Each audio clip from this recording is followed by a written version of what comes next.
Guys, welcome back to my channel. मतलब आप लोग सोच रहे होंगे फर्स्ट वीडियो में ये बोल के गई थी ओहो हो अब से मैं रोज़ वीडियो डालूंगी और इसकी वीडियो आई ही नहीं। मतलब कि मेरे कॉलेज में कुछ प्रेजेंटेशन चल रहे हैं प्रोजेक्ट को लेकर, तो उसकी वजह से मेरे को टाइम नहीं मिलता, इसलिए सॉरी। पर अब से डेली जब भी टाइम मिलता है तब मैं ऐसे स्टोरी बनाने बैठ जाती हूँ। तो आज भी जैसे ही टाइम मिला है मैंने बैठ गई हूँ, तो आज की स्टोरी चालू करते हैं। तो आज मैं आपको एक कहानी सुनाने जा रही हूँ जो आपको शायद बहुत बड़ी सीख दे सकती है। ये कहानी एक लड़की की है जिसका नाम था आस्था। आस्था अपने परिवार के साथ गांव में रहती थी। उसके 2 भाई बहन थे। एक थी उसकी बहन थी जो उससे बड़ी थी, और उसका भाई जो उससे छोटा था। ये तीनों भाई बहन और उसका परिवार गाँव में रहते थे खुशी से। मतलब हैप्पी फैमिली टाइप थे। मतलब हैप्पी फैमिली सबकी होती है, मतलब हैप्पी फैमिली थी। टिपिकल फैमिली टाइप थी कि सब लोगों की सोच बहुत पुराने ज़माने टाइप होती थी कि बच्चों की शादी जल्दी कर दो ताकि बच्चे गलत रास्ते पर ना जाए और हमेशा खुश रहे। लेकिन हर बार शायद ऐसा सोचना सही नहीं होता है। कभी कभी बिना समझे लिए गए फैसले भी किसी की ज़िंदगी बदल देता है। तो अब कहानी शुरू करते हैं कि आस्था की बचपन में ही शादी तय हो गई थी। समय बीतता गया और लगभग 15 साल हो गए उनकी शादी को। मैं तो इमेजिन नहीं कर पाती भाई, मतलब बचपन की शादी, यहाँ जवान होके लव मैरिज करने के बाद भी लोगों की शादी नहीं चल रही और ये लोग बचपन में शादी हो गई। अच्छा टॉपिक से भागते नहीं हैं। तो बड़ी बहन की भी शादी अच्छी चल रही थी, लेकिन आस्था की ज़िंदगी में मुश्किलें शुरू हो गई। लड़के से आस्था की शादी हुई थी ना, वो धीरे धीरे बदलने लगा। वो आस्था को बोलता था तू गांव की है, तू पढ़ी लिखी नहीं है, मुझे तेरे जैसी लड़की नहीं चाहिए।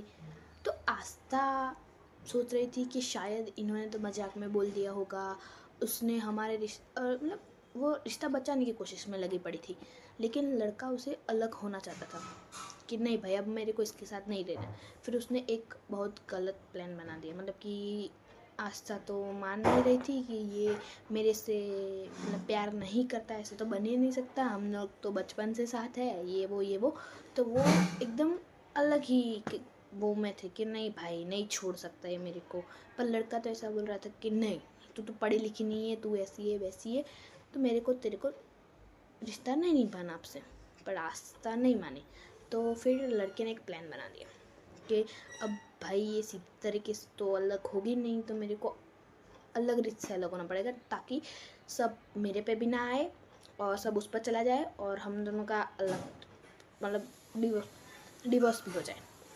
तो उसने अपने दोस्त के साथ मिलकर एक नया नंबर से आस्था को फ़ोन पे गंदे गंदे मैसेज डालना शुरू कर दिया, और मैसेज जिससे लगे कि आस्था उस लड़के का कुछ गलत चल रहा है। फिर वो लड़का आस्था के मतलब कि आस्था के फ़ोन में सब कुछ उसने डाल दिया। फिर उसने उसके पापा को बताया कि जब भी मैं आपकी बेटी को फ़ोन करता वो किसी और के साथ मैसेज में बात करती है, आपको ऐसा है तो आप अपना बेटे का फ़ोन चेक कर दो, ये वो। फिर उसके पापा ने मतलब ऐसे फ़ोन चेक कर लिया।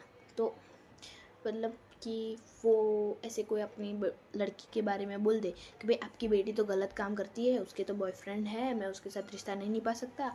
तो ये सब बोलने के बाद मतलब कोई भी ऐसे किसी के पापा ये तो नहीं बोलेंगे वेल डन बेटा क्या अच्छा काम करके आई हूँ। सब सुनकर किसी के भी पापा को गुस्सा आ जाएगा, और उसके पापा को बहुत ज़्यादा गुस्सा आ गया। उन्होंने लगा कि उनकी बेटी ने उनका भरोसा तोड़ दिया है। उन्होंने गुस्सा में आकर घर पे आके आस्था को इतना मारा। उसकी माँ बचाने की कोशिश कर रही है, लेकिन उस समय कोई उसकी बात सुनने को तैयार ही नहीं था। उसके पापा बोल रहे हैं कि नहीं भाई जमाई ने ये बोला है तो वो गलत तो नहीं बोलेंगे, ये वो। तो आस्था बोल रही है कि रो रही है, बस एक बात मेरी बात सुन लो, पर कोई सुन ही नहीं रहा।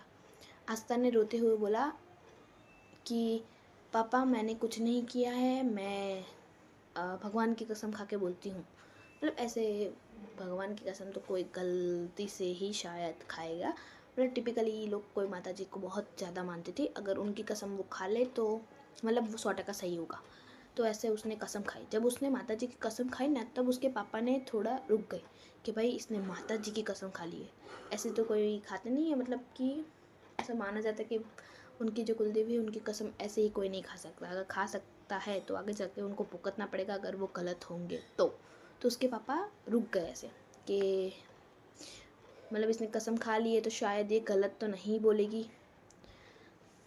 फिर उन्होंने पूरी सच्चाई जानने का फैसला किया कि हाँ चलो जानते हैं, अब ये बोल ही रही है, माता जी की कसम खाते हैं तो सच्चाई जानते हैं।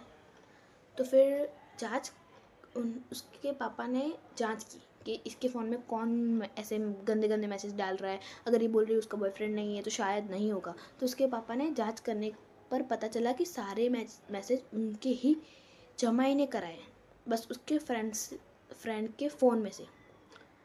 कि बिकॉज वो जानबूझकर आस्था को बदनाम करना चाहता था ताकि समाज के नियमों के हिसाब से रिश्ता तोड़ सके और मतलब कि रिश्ता तोड़ सके, उस पर कुछ ना आए। लेकिन सच सामने आ गया।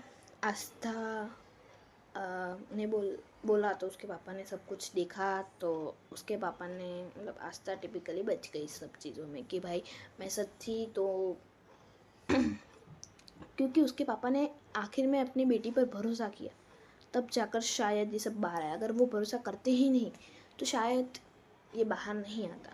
मतलब मेरा तो मानना ये भाई, अगर रिश्ता नहीं निभाना है तो सामने से जाके बोल दो भाई मेरे को तेरे से रिश्ता नहीं निभाना। ये अपने फ्रेंड से बोलना, उससे मैसेजेस कराना, लड़के को बदनाम करना, उसके बाद रिश्ता तोड़ना, इससे तो अच्छा ही है भाई कि रहने दो।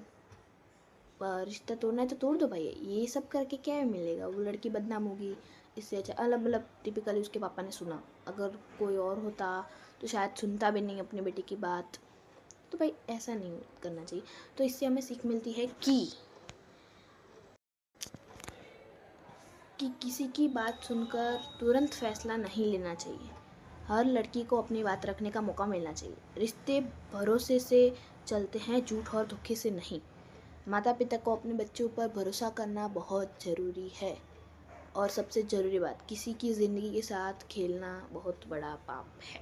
मतलब ऐसी बहुत सारी सीख मिलती है, जो लेनी है वो मतलब मैंने भी मतलब सोचने के बाद मेरे को लगता है भाई लोग ये सब भी करते हैं ज़िंदगी में। अगर आपको ये कहानी पसंद आई हो, तो इससे कुछ सीख मिली हो, तो ये वीडियो को प्लीज़ लाइक करना, शेयर करना और सब्सक्राइब करना। और आगे ऐसी ही स्टोरीज़ के लिए प्लीज़ सब्सक्राइब ज़रूर करना। क्या क्या बोल रही है